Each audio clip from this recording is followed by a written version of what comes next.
Good morning. Welcome to Peace United Church of Christ, where no matter who you are or where you are on life's journey, you are welcome here.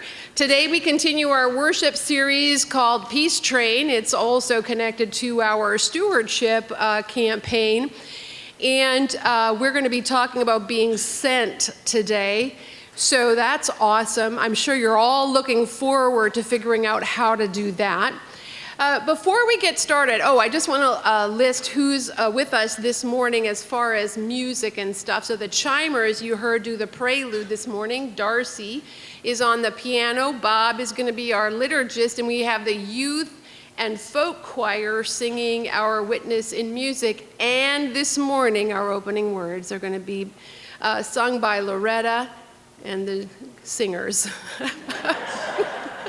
I don't know, we don't have a name for ourselves, but there you go. The reading is from Jeremiah chapter 1.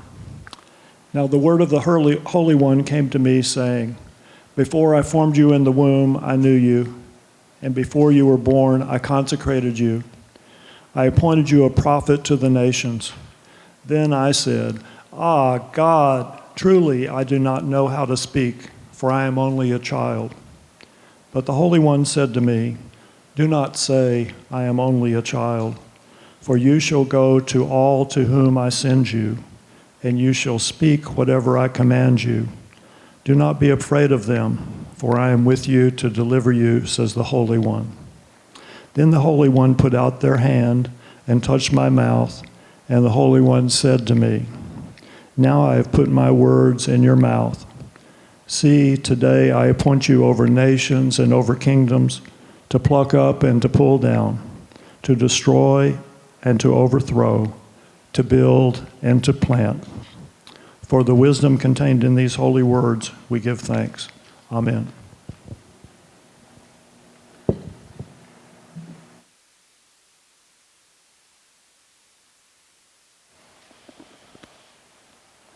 Have compassion for everyone you meet, even if they don't want it.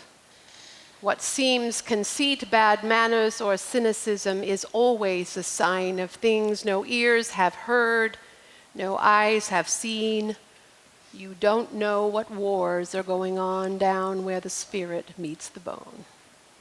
Ring the bells that still can ring. Forget your perfect offering. There is a crack in everything. That's how the light gets in. What a story. What a call story. And you know God doesn't call people and not send them.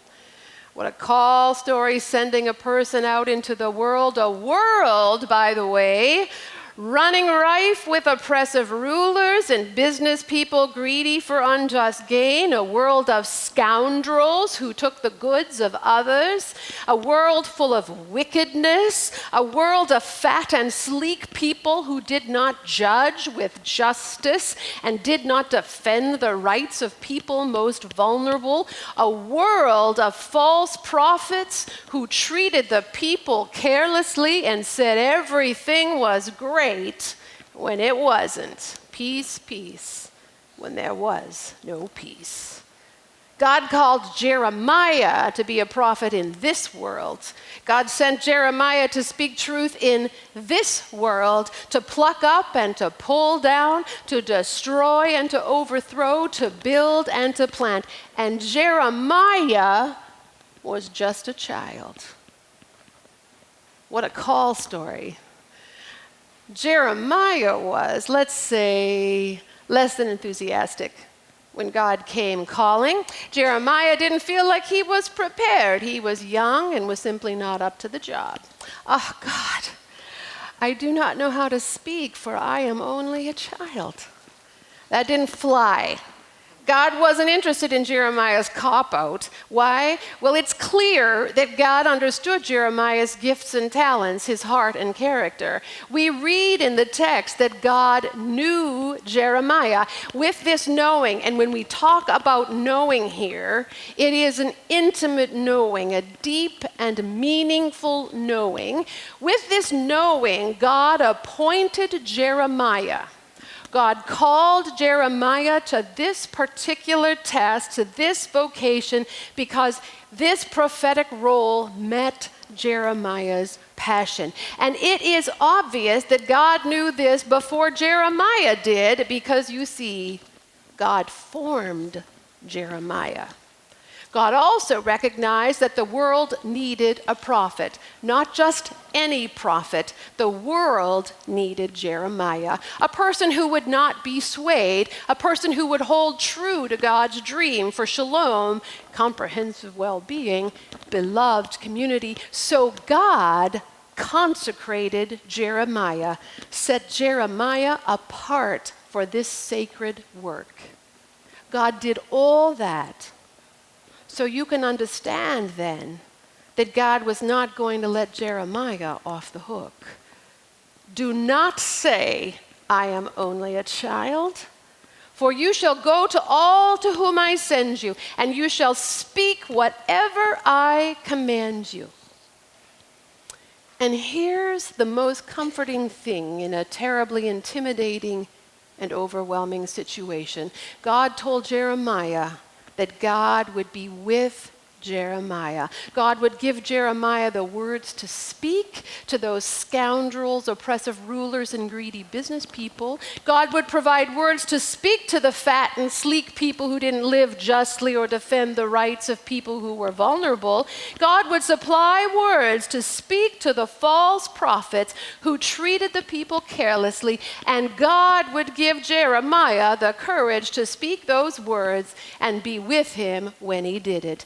Do not be afraid of them, God said, for I am with you to deliver you. Called by name, sent into the world by God, for God, with God, to move God's dream forward. Was it easy? I expect you know the answer to that question. Of course not. Jeremiah was often miserable. And when I say miserable, I mean miserable. It's understatement. People didn't like him. Why would they? When he was calling them out all the time. Once Jeremiah stood in the temple and following God's direction and command to speak in a particular way, he did not hold back a word. He spoke to the people gathered there and chastised them for not following God's instruction. The priests and prophets were, as you might imagine, unhappy with Jeremiah. Not just unhappy. They said, this man deserves the sentence of death because he has prophesied against the city, as you have heard with your own ears. Death. Jeremiah's life was saved for two reasons. One, some people understood Jeremiah was speaking for God. And two, this will surprise you, because the prophet Micah before him had proclaimed similar things and had not been executed. There you go, precedent.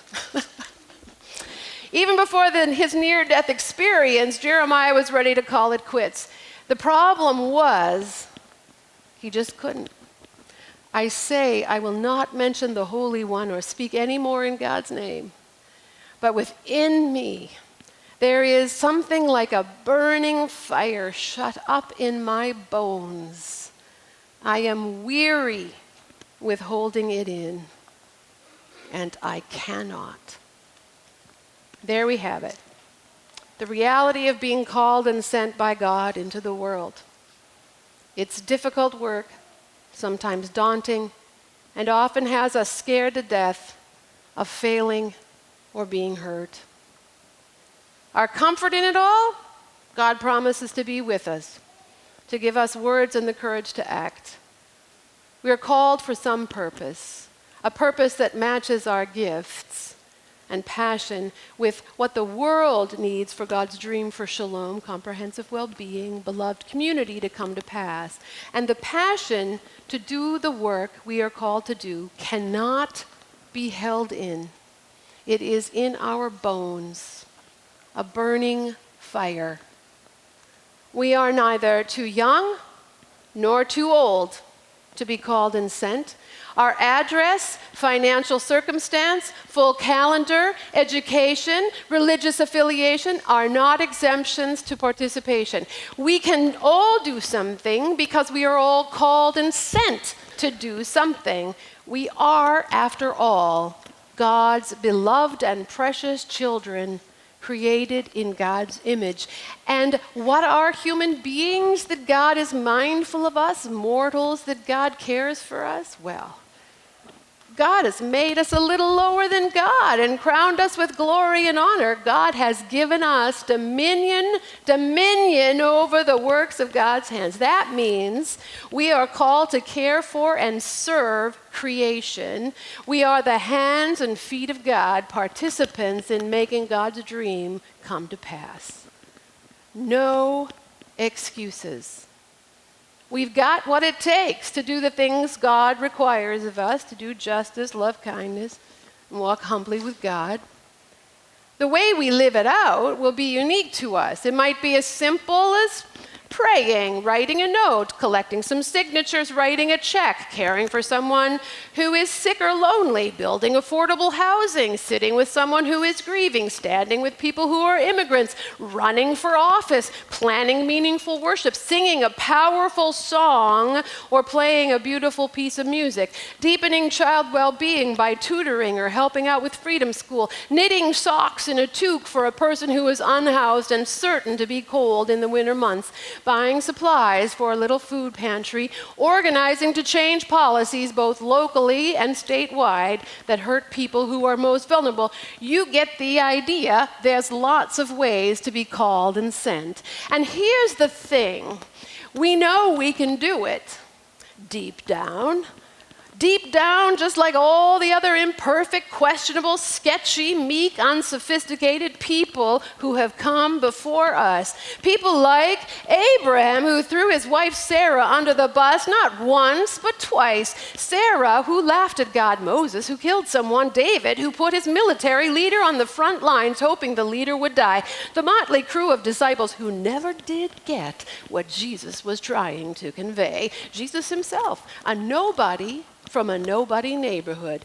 Move through history and you'll find Harriet Tubman, a woman enslaved, Septima Clark, an educator, Ruby Bridges, a child, Paul Turner, a pastor, Rosa Parks, a seamstress, James Chaney, Andrew Goodman, and Michael Henry Schwerner, college students, Fannie Lou Hamer, a sharecropper, John Lewis, a preacher, Clarence and Florence Jordan, farmers, Virginia Foster Durr, a housewife. Just like them, ordinary people, we too have what it takes to join God's work in the world, to answer God's call on our hearts and go. No excuses. Let me end by sharing these words by Marianne Williamson. I've used them before and I'm sure they're familiar to you. Our deepest fear is not that we are inadequate. Our deepest fear is that we are powerful beyond measure. It is our light, not our darkness, that most frightens us. We ask ourselves, who am I to be brilliant, gorgeous, talented, fabulous? Actually, who are you not to be? You are a child of God. Your playing small does not serve the world. There is nothing enlightened about shrinking so that other people won't feel insecure around you. We are all meant to shine as children do. We were born to make manifest the glory of God that is within us. It's not just in some of us, it's in everyone. And as we let our own light shine, we unconsciously give other people permission to do the same. As we are liberated from our own fear, our presence automatically liberates others. Our deepest fear is that we are powerful beyond measure. We can move mountains. And I heard the voice of the Holy One saying, "Whom shall I send and who will go for us?" And I said, "Here am I, powerful beyond measure. Here am I. Send me." Amen.